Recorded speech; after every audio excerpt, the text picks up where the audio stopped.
देश का political show जिसका समय है 12:02 देख रहे हैं आप। अभी सिर्फ कयास लगाए जा रहे हैं कांग्रेस की पेन ड्राइव में क्या हो सकता है इसी को लेकर। लेकिन कल भूपेश बघेल ने ईडी और सीआरपीएफ को लेकर एक बड़ा दावा कर दिया था। उन्होंने कहा कि सीआरपीएफ के प्लेन में बड़े बड़े काले बक्से आ रहे हैं जिनकी चेकिंग तो हो नहीं रही है। बघेल ने आशंका यहां तक जता दी थी कि इन बक्सों में पैसे लाए जा रहे हैं जिसका इस्तेमाल गलत तरीके से चुनाव में किया जाएगा। इसी को लेकर बीजेपी ने अब पलटवार भी किया है। सुनाते हैं आपको बघेल के आरोप और उस पर बीजेपी का पलटवार। क्योंकि भारतीय जनता पार्टी को हार का डर है इसलिए धन का वो लोग उपयोग करेंगे। और मैंने ये कहा है कि जितने भी चाहे ईडी आए छापा डाले कोई दिक्कत नहीं, बड़ी टीम आ गई। कल सीआरपीएफ की स्पेशल जो प्लेन है उसे लाया गया, बड़े बड़े बक्से आए हैं।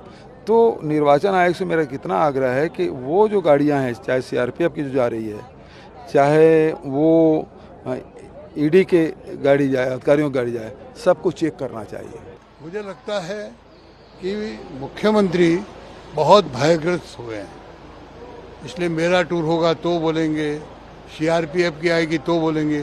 सीआरपीएफ स्टेट यूनिट की मांग के आधार पर आती है और जो एरिया है उसके अनुसार यहाँ का चुनाव आयोग, नेशनल चुनाव आयोग और यहाँ का प्रशासन दोनों मिलकर के तय करते हैं। अब इतना बड़ा 5 साल राज करने के बाद भी अगर उसको बात का ठीक तरीका नहीं है तो ऐसा हम क्या कर सकते हैं? भय क्यों पैदा हो रहा है?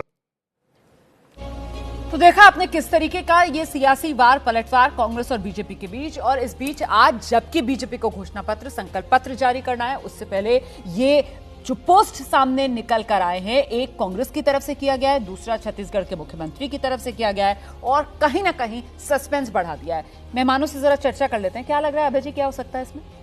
देखिए, चुनाव जिस दौर में है उसमें इस तरह की अंताक्षरी सत्तारूढ़ दल में और विपक्ष में होना बहुत ही स्वाभाविक है। अभी और भी और दिलचस्प किस्म की बातें निकल के आएंगी, तो मैं तो इस तरह की अंताक्षरी से प्रभावित नहीं होता हूं। मेरी समीक्षा नहीं इससे प्रभावित होती है। मेरा मानना है कि चुनाव इसके आधार पर जरा भी फर्क नहीं पड़ता है। जो वोटर भाजपा को वोट देने के बारे में सोच रहा होगा या कांग्रेस को वोट देने के बारे में सोच रहा होगा, वो इन बातों से नहीं अपनी राय बदलने वाला है। ठीक है। सवाल असली बात यह है कि जो सरकार रही भूपेश बघेल की, उसने डिलीवरी क्या दी।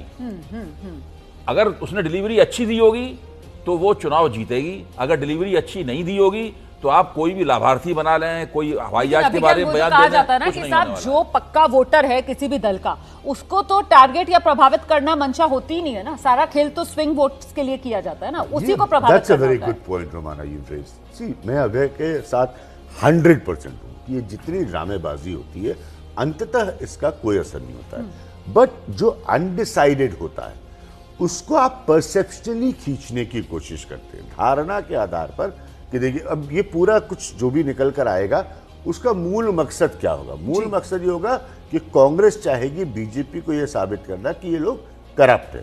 ठीक है, बैकग्राउंड में ऑलरेडी एक ईडी के अफसर जो है वो कैश के साथ पकड़े गए। तो क्या होता है कि आप एक परसेप्शन क्रिएट करेंगे वो अनडिसाइडेड सेगमेंट के लिए, जिसको आप बताने की कोशिश करेंगे कि हम अगर गवर्नेंस में वापस आए तो हम आपको साफ सुथरी सरकार देंगे। That is the only motive. Otherwise जैसा अभय ने कहा, मैं छोटे से ब्रेक के लिए यहाँ पर रुक रही हूँ। तो कुल मिलाकर ये चुनावी माहौल है और ऐसे में भ्रष्टाचार के खेल में कौन पास कौन फेल, कुल मिलाकर वोटर को भ्रमित करने का ही राजनीति का इसको खेल आप देखिए। जिस तरीके से एक तरफ से दूसरी तरफ से पहली तरफ भ्रष्टाचार को लेकर घेराबंदी की जा रही है। छोटा सा ब्रेक, फौरन लौट रहे हैं।